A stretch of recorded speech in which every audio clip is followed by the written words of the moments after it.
Hello, Jörg here, and today I'm with Ifigeneia Paraskevopoulou.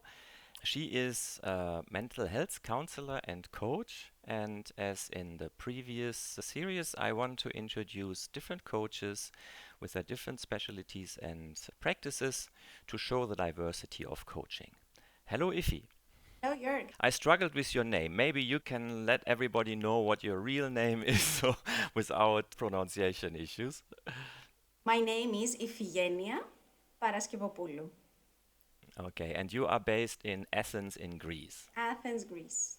Yes. Okay. And the name is really Greek, as Greek as it gets. Okay, yeah, apologies for struggling with pronunciation. So I know you as Iffy, and that always made it easy. So today is all about you. I want to give you a stage to introduce you, what you are doing, who you're working with, and so forth. Maybe let's just dive in. Who are you as a human? So basically, who are you beyond titles and bios? So, who am I as a human beyond titles? I am, where to start? I am a family oriented person. I have two grown up kids, and I really appreciate that part of my life. I am very drawn and interested in reading and exploring and developing, and self development is a big part of me as well. I love my country and I enjoy sharing it with my friends. I'm inviting friends from abroad to come and visit Greece. I'm not so sporty. I'm trying, not so much. I think that's it as a human. Thank you for letting us know. And Greece is really a nice country. So we met there about 2 years ago. And that was my first time there and was really, yeah, I really enjoyed my time there, both in the country and as well as on the retreat we met. So next question is about coaching. So what called you into coaching? Was there a pivotal moment or experience that led you to this path? My original university degree was in psychology, and I'm starting there because for me it means that the interest about people and how they think and how they behave was there. I made other decisions when I was very young. I had a master's degree in human resources and I started working in corporate, and I liked it. It was an interesting period of my life and I learned a lot. But at some point, I started feeling that, this is not for me. This is not who I want to be after 10 years. I was watching my manager and I really admired her and I liked her. And still, I said, okay, if in a few years I'm there, is that what I want? And it wasn't. So I started this inner research of what made sense to me and what I liked and what felt important. And that's when coaching came in the picture. I was thinking therapy, coaching. I am trained in both, but coaching really is what feels more resonating for me, what works better for me. Hmm. Thank you for sharing. And looking back, were there any early signs or patterns that hinted coaching might be part of your journey? Looking back, I feel that I was self coaching myself and I was probably coaching others, not knowingly, more I would say intuitively, but yes, I was definitely self coaching myself. So coaching was always part of me. That's interesting. So you have it in your DNA or Okay, kind of. kind of? Okay, good. Interesting. What is about coaching that lights you up? The people. mostly, having the opportunity to work with a lot and different people and the stories and the impact I can have on someone's life, personal or professional. And of course, coaching and the whole coaching journey is a great opportunity for my development as well. And this is also a part I really enjoy. I also mentioned already self-coaching, right? So I think one thing most coaches realize, or I think every coach realize, is not just working with our clients, it's about working with ourselves or on ourselves. It's a growth journey. What values guide your work as a coach? Joerg, I think inner research is a value I don't know the word, that's very important for me. And let me think about that. I was not prepared for that question. What values? What values? We don't want to go easy here, right? Because, Okay, let me think about that. no worries. So maybe you can pick up on the inner work. What do you mean by inner work? What is that for you? Inner work and inner research is about getting to know yourself, getting to understand yourself, your triggers and emotions, working with your emotions. Emotional intelligence is like very important to my work. And I think it's the foundation to work on behavior, to work on communication, to work on all these skills that we are working on as coaches. And I wouldn't necessarily suggest therapy for everyone, of course, but therapy as well could be very important for most of us. I always say everybody benefits from therapy and everybody benefits from coaching. It's just different times in life when we maybe need the one or the other. Yes. So you were mentioning working on emotions, understanding your triggers or your behavior. Is there anything related to values in this? I think it's about being true to yourself. Like opening your eyes and heart to really see yourself first, so that you can then see others for who they really are. And is that a value, being true to yourself? I would say it's a value. Yeah, because true to yourself is being authentic, right? Not faking it, and for sure, I feel that could be a value. But we don't need to go too much into definitions here. I'm just trying to ask you some thought-provoking questions because coaching is all about thought-provoking questions, and sometimes it's difficult to respond. So if you had to name a why, the deeper reason you do this work, what would that be? Because it feels warm inside. I think that's it. I find that I really enjoy really being with a client or with a group. I really enjoy the moments where you see that something is changing there. It's a rainbow for me. And so yes, this is what's driving me. The aha moments, as we say. Okay. And a rainbow, I like that analogy. And you have a very colorful painting just behind Yes, you. I do. So you are connected to colors. I'm assuming that coaching and running your coaching practice or part of your coaching journey hasn't always been easy or is not always easy. So what keeps you going when things get tough in your coaching journey? I think I'm very committed to it in a way that it is who I am. It's not something that I do. So if something is not working, okay, I will find another way, I will try something else, I will make changes, but the core of it is always there. This is what I'm doing. Thank you. About the people.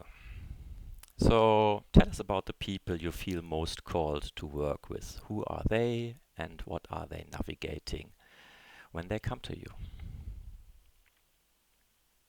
Self really drawn to women that are facing challenging transitions in their lives. And challenging transitions could be anything. It could be a career change, it could be a divorce, it could be becoming a mother, or I don't know, going to live in another country, or even a health issue that makes you change your life. So life transitions is, I think, what's really interesting for me. And Life transitions. I also work, and I like that part as well, with corporate. I have been in corporate, it's part of my life, and I enjoyed my years there. And having the opportunity to change something in there and offer my point of view is also really appealing to me. So working with predominantly women in transitions and with organizations too. We can talk about transitions in organizations as well. It's a Okay. transition of culture, of the way we do things. I just wanted to ask, you have an example? What kind of transitions you support in organizations? Because I think organizations often talk about transformation or change, but I rarely hear the context of transition. So what are transitions in organizations? I would say a culture transition, also for leaders. I see the need for transition, and some of them are really aware of it. The way that leadership worked a few years ago, it's not the same right now. The people that are coming into the workforce are totally different from what we knew 20 years ago. This is a transition as well, to find the way to work with what's happening right now, not what I was trained to do 20 years ago. And it's a transition to a more humane working style, a transition to psychological safety, which is a term that if we used it a few years ago, no one would understand what this is. But now we know that it's so important in an organization to build this psychological safety. So that kind of transition. Yeah, the latter resonates very well with me because I think that's a key ingredient for managing change and also being successful, right? Because of all the challenges we are facing, and psychological safety is underrated or often pushed aside as something nice to have. Yes, research now shows that it's not just nice to have, that if you want an organization that has employees that are committed, that have ideas, that are innovative, this needs psychological safety. We cannot be creative if we are afraid. That's very true. How do your clients usually describe the transformation they experience from working with you?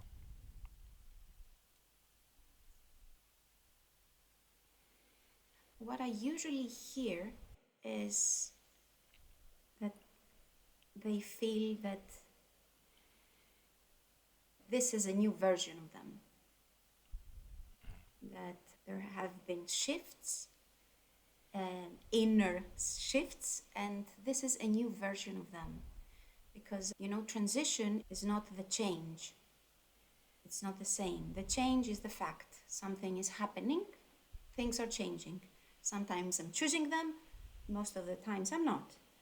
Transition is the process that I have to go through so that I can go to the next level, to the next chapter of my life, of my career, of whatever. So it's good to hear that you get the feedback also from the clients, right? Because I think that's really important to not just to observe it, but also to hear it. Usually have feedback. Up until now, not officially. This is something I just learned to do, to have official feedback. But because it's really important to me to create connections, I keep in touch with most of my clients. So I have the opportunity to have feedback afterwards about their life and how our work turned out and how they feel about it. And I can see a lot of smiles on your face while you are sharing, so there must be quite a few good memories. Yeah. Yes, I love my clients. Yeah, I can see that. So why do you think your voice or approach resonates with the clients you serve? I think that every one of us resonates to someone. Not everyone, to someone. So people that are open to what I'm offering, which is a deeper and more therapeutic way of coaching. Not therapy, it's still coaching, but I integrate a lot of therapeutic tools and modalities, and that really want to go inside, not just fix some behaviors, I think are attracted to my approach. Yeah, you mentioned transformational before, so it's not tactical coaching, what I hear, it's really transformational coaching. For some of our listeners who might not be familiar with the distinction between therapy and coaching, could you explain that briefly? Therapy and coaching are not the same thing. They do have, of course, similarities. A therapy session and a coaching session may look the same, but I think the main difference is what brings you to a therapist's office and what brings you to a coach's office. Therapy is about inner conflict. It's about not being functional in your day. It's about drowning in your emotions. Coaching, on the other hand, needs you to be functional. If you're not, you should start with therapy. And coaching is about goals. And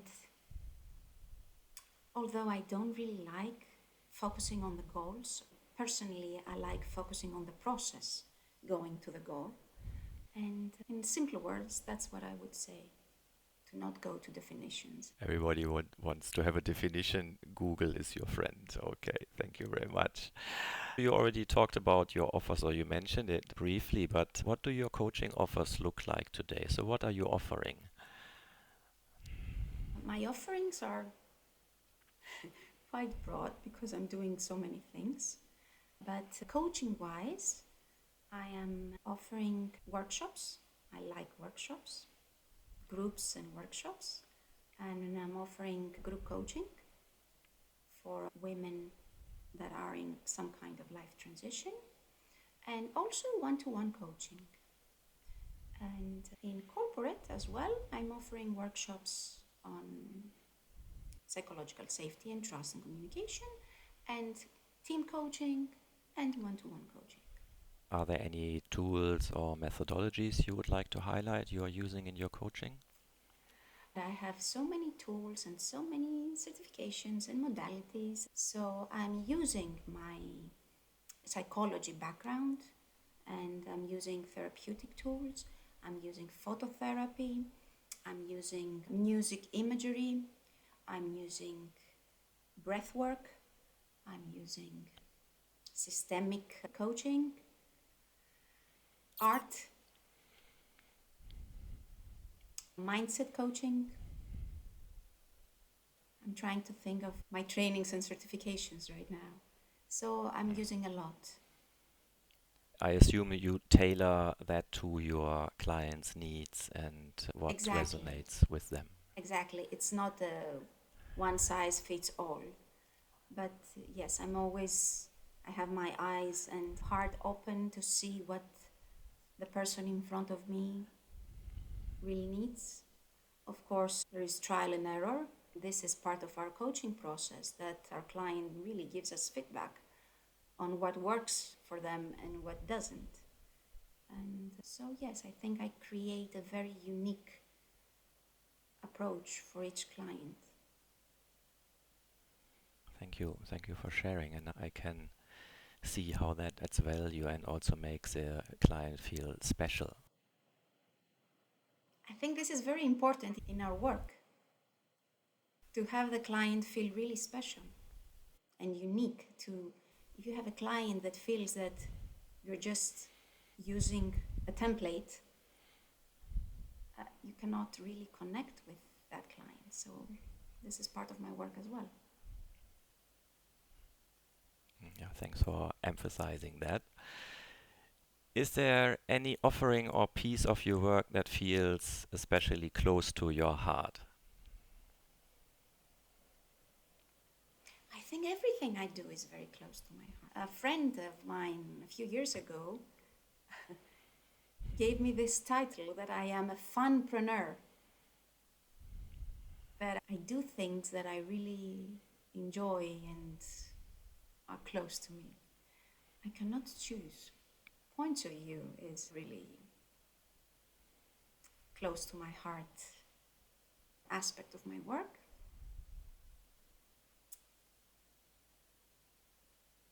Groups. I really like working with groups. I cannot choose. It's like, your kids. Can you choose between your kids? You can't. Yeah, and I can, yeah, it's not about me here, right? It's about you, but I can share my experience with you in a group setting, which was really powerful. And Please do. I would like to hear. it's maybe another story, but it was really having a long-lasting impact, the group dynamics and as well as the individual work we did together, right? Yeah, but I can vouch for that experience. What kind of ripple effect do you hope your coaching creates in your clients' lives or beyond?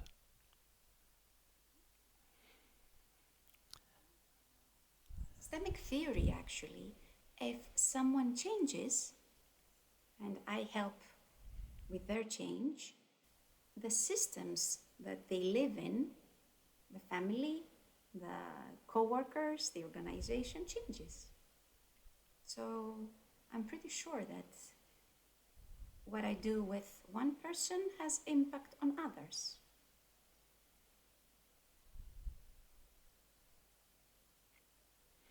And if everything aligned perfectly, what would your coaching practice look like in a few years?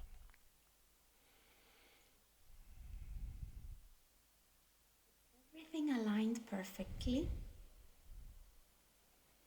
I see myself, maybe not all the year round, but like 6 months on a specific Greek island, working online with my international clients, traveling for my workshops and corporate engagements, having a few clients, not a lot. I find myself not enjoying having a lot of personal one-to-one coaching sessions. Having a few and really being focused and committed to them works better for me. Yes, so this is it. In a few years, I'm on a Greek island. Okay, and then I come and visit you. Will be invited, you know that. Okay, cool. Looking forward to that. But independently of that, when I'm in Greece next time, I will drop by independently if it's in Athens or on a beautiful island. What's a dream or creative edge you are leaning into right now? To really find the balance. I don't know if it's a dream, it's a need probably.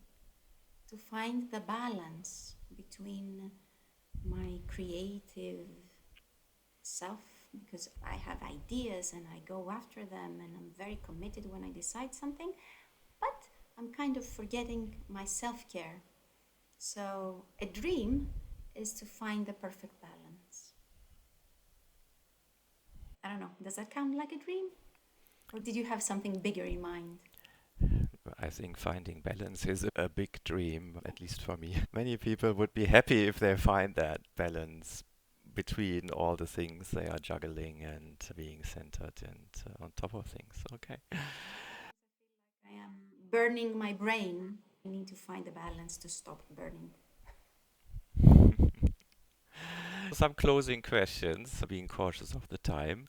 This is about a coaching career. So, if someone feels drawn to coaching but is doubting whether they are ready or enough, what would you want them to know?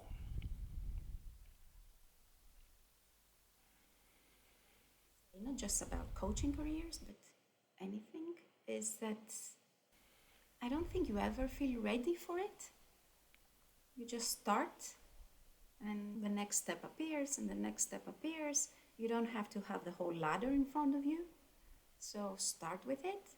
Start with a good, solid coaching education.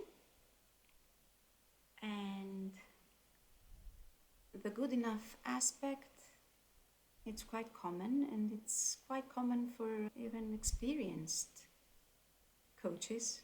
And if it's regulated, it's even a motivator to try harder and expand and develop yourself.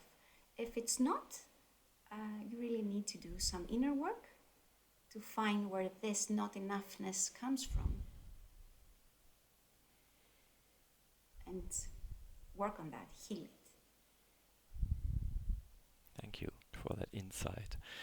For someone who never worked with a coach, what do you wish they knew about what's possible through coaching? Everything that has to do with yourself, not with others. We cannot control others, but it's possible to create a life that aligns with your values. It's possible to build skills, soft skills, and others that are necessary for your personal or professional life. It is possible to change a mindset and start thinking bigger, if that's what you want. You can, reach for your dreams, I guess, I would say. Reach for your dreams. Okay, that's a statement. Where can people connect with you, follow your work, or learn more about you? Oh, I have profiles on almost every social media. I have a LinkedIn profile, I have Facebook, I have Instagram, and also a website, which is coachingpsychology.gr. And if they can ping the name, which is a bit difficult, they can find me. Yeah, we will make sure that all the information, including your name, in the Latin and maybe Greek spelling, will be in the show notes so people can find you. Before we close, I would like to ask you a few rapid fire questions. I ask you the question and you answer with a word or completing a sentence. Coaching is? Love. The one thing I want my clients to know is? You can do it. I believe we all have the power to? Dream. If I could whisper one thing to my past self, it would be? Be patient. Thank you, Ifi. It was a great time to talk to you. Yeah, it was a great time talking to you, seeing your excitement and while you were sharing, your face lit up. And then also I like the analogy about the rainbow, colorful, balancing, living your dreams, doing the inner work so that your dreams come true. Thanks for your time and all the best for you, your coaching practice. And I can feel that you make a big difference in the lives of your clients. Oh, thank you. Thank you so much. I really enjoyed our talk. And I will be expecting you in Greece soon. Okay, let's buy a ticket. Bye bye. Bye. Thank you.